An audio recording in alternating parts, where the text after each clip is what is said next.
Hi bosses, welcome back to a BOHDV where we come together to learn how to simplify your marketing, create more balance in your day-to-day schedule and transform yourself from busy into a boss. And welcome to week 2 of the Productivity Boss Challenge right here on YouTube, where I'm taking you through 31 weeks of productivity challenges to help you increase your productivity and achieve more balance in your day-to-day schedule as a business owner. So in week 1 of the challenge, we talked about physical clutter in the form of your workspace, and today we're going to talk all things digital clutter. Now, if you've been a friend around these parts for a while, you will know that I love organization. Honestly, even some of my friends call me the organization queen. But I also know that keeping your digital files organized is something that can just run away from us. So today I'm going to share with you 10 things you can declutter from your digital space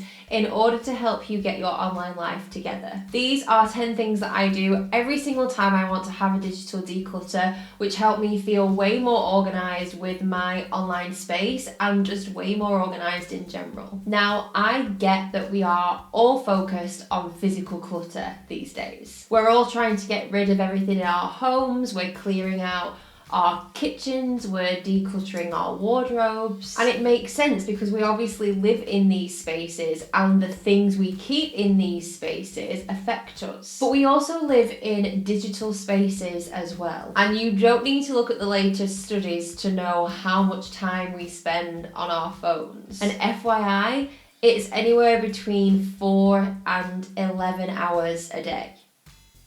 That's a lot of time. So if you're in need of a good digital declutter, here are 10 things that you can get started with. But before we get into that, I am on a mission now with this channel and with this productivity challenge to help 10,000 people transform from busy into a boss. And so you can help us get to that goal by subscribing to this channel. If you haven't and you're about to, or you have and you keep coming back for these videos, I just want to say thank you and I appreciate you so much. Okay, the first thing to declutter is spam emails. Now, yes, I know that in the moment it's a lot easier to just delete them and pretend they don't exist, rather than try and scroll all the way down to the bottom to find that teeny tiny unsubscribe button. I know it's a pain, but let me tell you, they are never going to stop unless you unsubscribe. So you've just got to bite the bullet and do it. And if the first thing I'm seeing every morning is clutter filling up my inbox,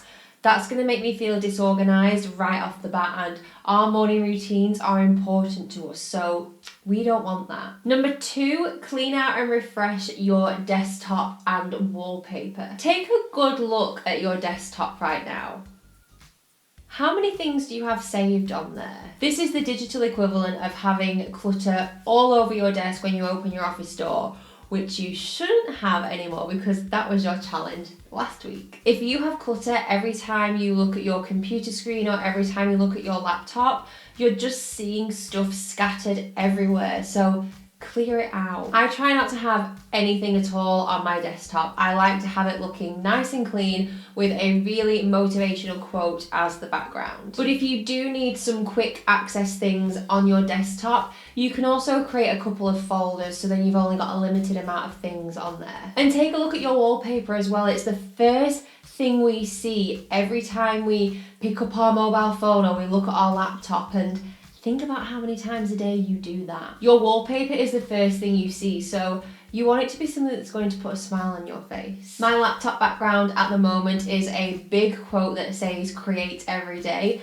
and my phone background is a picture of me, my mum, my dad and my brother from my wedding day, and that always gives me really, really nice feelings. Number 3, go through your browser bookmarks. If you've been bookmarking things for the past few years, you are gonna have so many useless websites and resources in your bookmarks folder, so you definitely want to have a look through that and clear those out, because I know for me, I am a big creature of habit and I will click my bookmarks religiously without even thinking about it. And then you'll come to a realization where you actually think, why are these even on my bookmarks bar. Because I don't even like these sites, or I don't want to be visiting these sites all the time, but I just do it out of repetition. So get rid of the bookmarks that aren't relevant and put them somewhere else if you don't need them urgently. Your bookmarks bar should only have things on it that you use all the time, aka things that you use on a daily basis, and you want them to be resourceful. So for me, my bookmarks bar looks something like this. I have my Google Calendar link, I have my Asana, I have my Google Drive, my podcast folder that I share with my editor,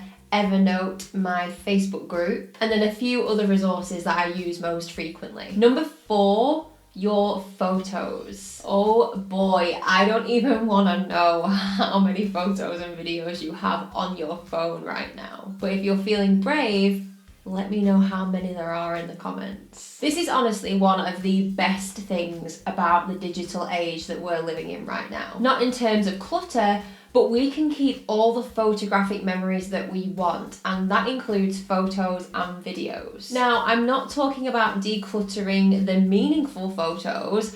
I'm talking about getting rid of the 150 screenshots you've got saved on your camera roll, or the gazillion selfies you took this morning just because you thought your makeup looked extra good.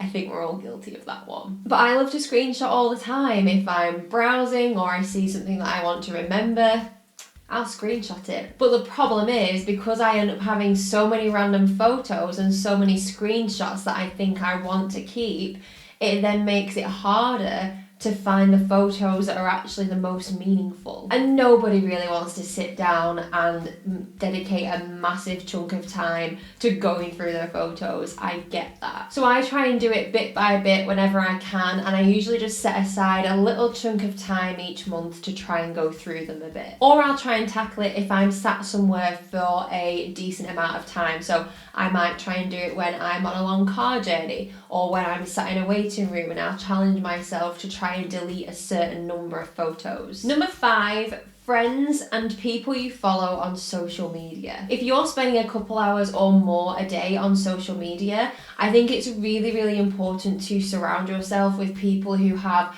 a positive impact on your digital space. And this is going to look different for everyone, but I would take a really hard look at the people in your digital space, and if they don't have a positive impact on you, declutter them, aka hit that unfollow button. I hope you're loving these steps so far. We are officially halfway through your 10 things to declutter, and I'd love to know which one you are going to start with first out of number 1, 2, 3, 4, and 5. So let me know that in the comments below. Now, speaking of social media, number 6 is to declutter your social media pages. If you haven't gone back and looked at your first Facebook post or your first ever tweet, you are in for a bit of a shock, let me tell you. It's going to be a lot of fun, but it's also going to be a very cringeworthy experience for you as well. If I ever look back at some of my Facebook posts from 7 or 8 years ago, there are so many random status updates and photos on there, and sometimes I just think,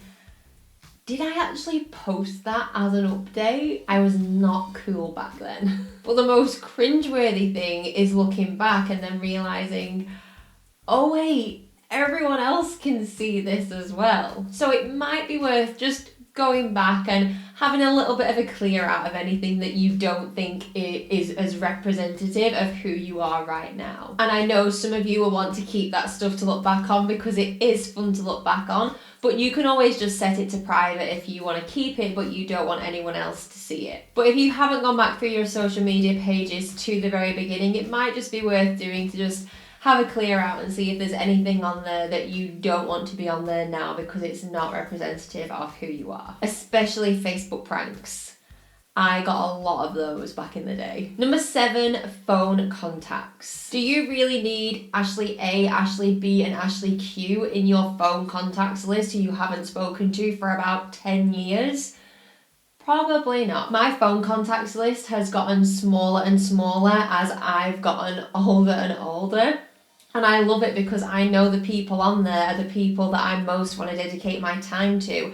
And that's the most important thing. Number 8, music you don't like. You know, 5 years ago when you were obsessed with that one song, by that one artist, and so you bought their whole album on iTunes, but then you didn't end up liking any of their other songs, yet it still lives on your iTunes. That's what I mean right here. I used to be guilty of this. I used to buy so many albums because I liked one or two songs off it, and then I ended up not liking any of the other songs on the album. Just go through and clear that stuff out, and don't forget your Spotify playlists as well. Number 9, computer documents and files. You probably have a bunch of files on your computer that have been completely irrelevant for a very long time. Personally, I am a big fan of using the Notes app on my laptop for random notes and a lot of mental downloads. But then the problem is I have all of those random notes sitting there for the next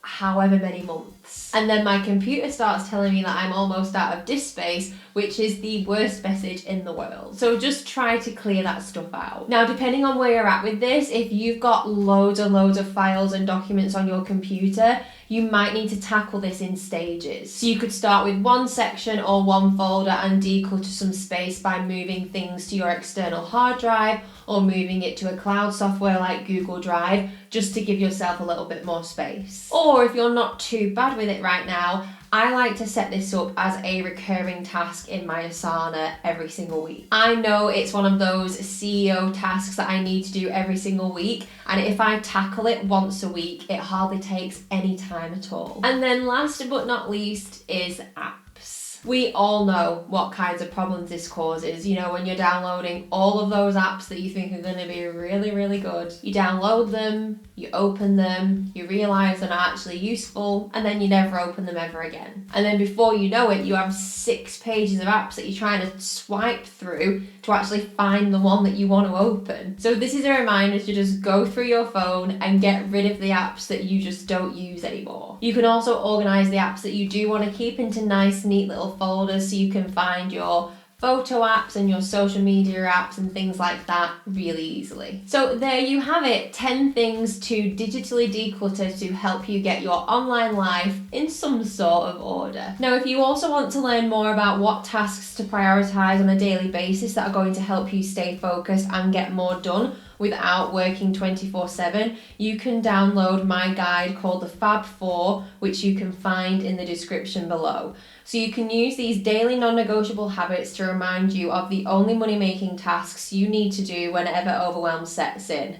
Plus, in the guide is also an exercise called the To-Do List Detox, which you can use to help you get more done with less stress and overwhelm, leaving you to do what you do best. Now, what would you like to declutter? Is there anything else that I haven't included on this list? Definitely let me know that in the comments below. And out of the things that I just shared, also let me know which one of those things from 1 to 10 that you think you need to get started with first. So that is your productivity challenge for week number 2. And while you are waiting for week number 3, definitely make sure you check out week number 1's challenge if you haven't seen that already. And I'll see you next week for productivity challenge number 3. In the meantime, thank you so much for watching. I appreciate it as always. Subscribe for those boss vibes and be grateful for what you have and show up for yourself every single day. You just bossed it.